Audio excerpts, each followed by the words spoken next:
The second generation BMW 5 Series, released in 1981. The look is only slightly different to its predecessor. The most significant changes were done to the interior, with a completely new cockpit. The driver-oriented design had first been used in 1975 with the first 3 Series.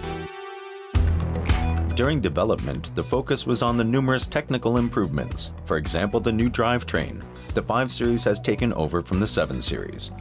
One of the reasons for the development of the drivetrain is the ABS, which is an available optional feature.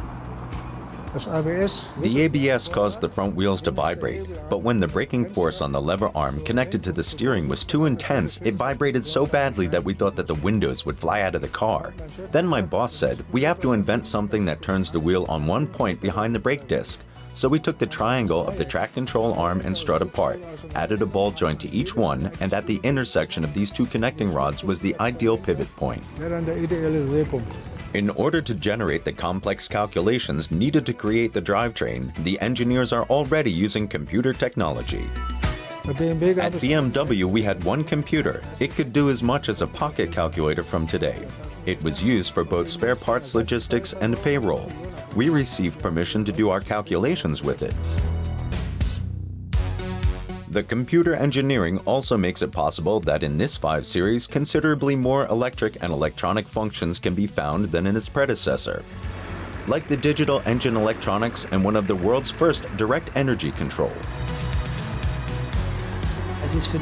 This is live feedback for the driver. He immediately sees what he's doing, making the driver aware of how to drive efficiently. Efficient dynamics today still plays an important role. The second generation BMW 5 Series is strongly influenced by 2 motor concepts: the ETA concept and the diesel engine. We avoided the topic for quite some time. BMW was of the opinion that a diesel just wasn't typically BMW, didn't show the driving dynamics, wasn't clean enough. Therefore, we waited a long time until '75, also in the course of the oil crisis, to start thinking about a diesel. We wanted to design a 6-cylinder model that was as close as possible to the automotor. It had to run smoothly, have high revolutions, and exhaust gas turbo, and naturally, it had to be a straight 6-cylinder. The results are impressive. In 1983, BMW presents the 524TD, the fastest series-produced turbo diesel in the world. Its top speed is 180 kilometers per hour. With that, on to the second concept, the ETA motor. ETA being the Greek letter for efficiency. The idea was completely different to today. We'll take this 2-liter 6-cylinder and we don't downsize it. Instead, we increase the displacement to 2.7 liters and reduce the RPMs. That means this car also produced 129 horsepower, not at over 6,000 RPMs, but already at 4,250. The 525 ETA had a fuel consumption that was 9% lower in comparison to the 520i, and with that, better performance.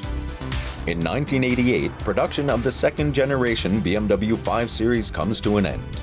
In total, the vehicle was sold approximately 722,000 times.